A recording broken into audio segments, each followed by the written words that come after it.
human driven by two kind of books. The first one is book of happiness, same with book of joy, and the other one book of fear. Ngomel. Ngobrol di mobil. Oke. Jadi manusia itu bergerak itu atas dua hal tersebut, book of fear dan book of happiness. If we are talking about the passion, anak zaman sekarang kan ngomonginnya passion, ya kan? Ya. Berarti itu larinya kemana itu? Book of fear atau book of happiness? Of course, book of happiness. Yang Setiadi lakukan saat ini adalah Setiadi bekerja dalam bidang book of fear. Why? Because it's not my passion. Teaching is not my passion. Tapi bersyukur Tuhan merubah hati Setiadi menjadi menyukai mengajar, menjadikan ajar itu menjadi passion Setiadi. Dari book of fear berubah jadi book of happiness. Oke, balik ngomongin book of fear sama book of happiness, yang baik yang mana sih? Tentu kalau saya pribadi, saya akan menyatakan book of happiness jauh lebih baik. Jadi gini ceritanya, waktu kita melakukan sesuatu, sebaiknya kita itu digerakkan oleh book of happiness. Maksudnya contohnya, kita belajar. Kenapa kamu belajar? Supaya gue pinter, supaya gue dapat masa depan cerah, supaya gue bisa ini itu, bisa melakukan segala hal yang gue mau. Itu book of happiness. Jadi kita belajar itu atas kemauan kita sendiri, atas keinginan kita, dan kita sadari bahwa itu adalah yang kita perlukan dan kita suka. Tapi kalau book of fear, kamu belajar kenapa? Karena takut dimarahin mama, karena takut dapat nilainya jelek, karena takut nggak naik kelas, karena takut nanti dikirim ke barak. Ya, that's it. Pendidikan kita, kenyataannya sedari kita kecil, sedari kita baby, kita sudah dipaksakan book of fear dalam kehidupan kita. Baby nggak mau nyusu, nakal sekali, ceples. Besok-besoknya nggak mau nyusu lagi. Ayo cepetan mimi susunya. Kalau nggak mau nanti mami ceples. Book of fear. Sejak baby kita dipaksakan book of fear. Lalu beranjak dewasa, belajar. Kalau nggak belajar nanti mama pukul.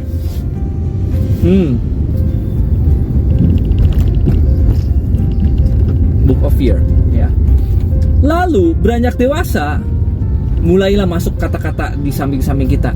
Woi, mumpung lu sekarang bisa mengarahkan diri lu ke passion lu, cari passion lu. Apa passion lu? Kita yang dididik dari kecil dengan book of fear, dengan penuh ketakutan, dengan ketakutan sendiri, akhirnya kita tidak bisa memilih apa yang kita mau, apa yang kita inginkan, apa yang kita sukai. Lalu ketika kita masuk dunia SD, SMP, SMA, kita ditanyain, apa passion lu? What? Apa itu passion? Tidak tahu apa itu passion. Lu sukanya apa? Gue mah nggak ada sukanya, gue mah biasa aja semua. Lu nanti gede mau jadi apa? Nggak tahu, gue nggak ngerti. Coba kalau kita rubah kata-katanya. Dek, ntar gede kamu jadi dokter aja ya. Maminya atau papinya bilang kayak gitu. Langsung, oke mi. Book of fear. Dek, nanti gede kamu jadi arsitek aja ya. Oke mi. Book of fear. Kenapa? Karena sedari baby, si anak sudah didriven by book of fear. Sekarang giliran udah mulai dewasa, sudah mulai besar, terusnya ditanyain purpose of life. Bagaimana bisa? Tidak bisa. Oke, lalu apa keuntungan dari book of fear dan book of happiness? Book of fear, tentunya keuntungannya adalah instan. Kenapa instan? Lu mau anak lu belajar, ya marahin aja, pasti belajar. Lu mau anak lu makan, marahin aja, mau nggak mau dia makan. Elu mau anak lu apa? Melakukan sesuatu, marahin aja. Mau nggak mau tuh anak akan melakukan. Tapi semuanya driven by book of fear. Semuanya penuh ketakutan. Hidupnya penuh ketakutan. Di zaman sekarang penuh ketakutan. Kenapa? Karena memang kita dididik dari kecil penuh ketakutan. Jadilah kita anak-anak yang penuh ketakutan.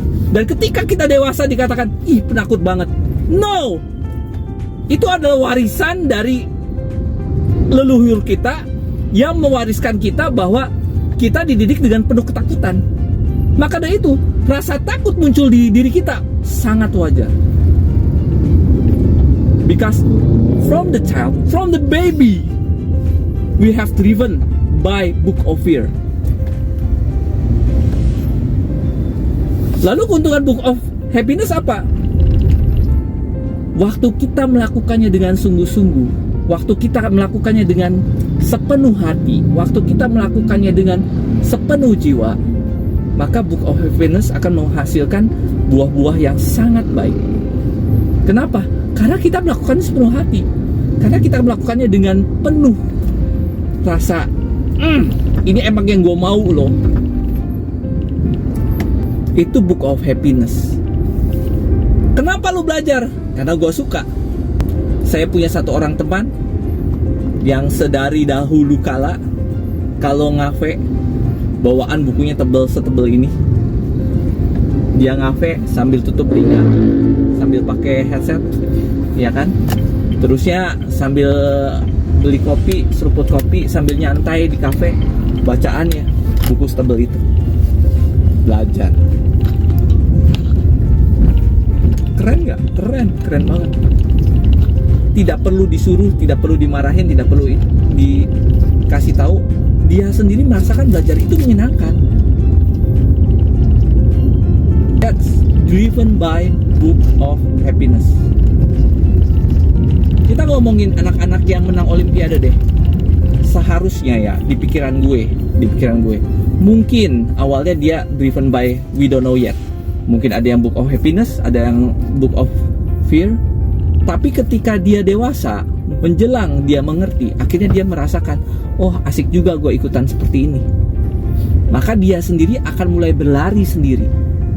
Book of happiness. Dia merasakan, dengan gue ikutan olimpiade ternyata jalan ke depan gue semakin cerah, semakin luar biasa. Book of happiness. Dia akan berlari dengan sendirinya. Book of happiness. Dan yang dihasilkan pun juga pasti akan jauh lebih baik. Kenapa? Karena tidak ada paksaan. Kalau kata anak zaman sekarang sih, mental health-nya kejaga. Oke, sedemikian aja mengenai obrolan kita mengenai Book of Happiness dan Book of Fear. Apa yang salah dari Book of Fear atau Book of Happiness? Dua-duanya pasti akan ada kelebihan dan kekurangannya. Kalau mau kita bahas lebih lanjut, silakan komen. Ya, ditunggu komen-komennya. Dan kalau ada yang jelek, dimohon maaf. Ambil yang bagus-bagusnya aja. Dan kalau memang tidak ada yang bagus, ya sudah, lupakan. Ya, kita ketemu lagi di ngomel-ngomel berikutnya. Thank you.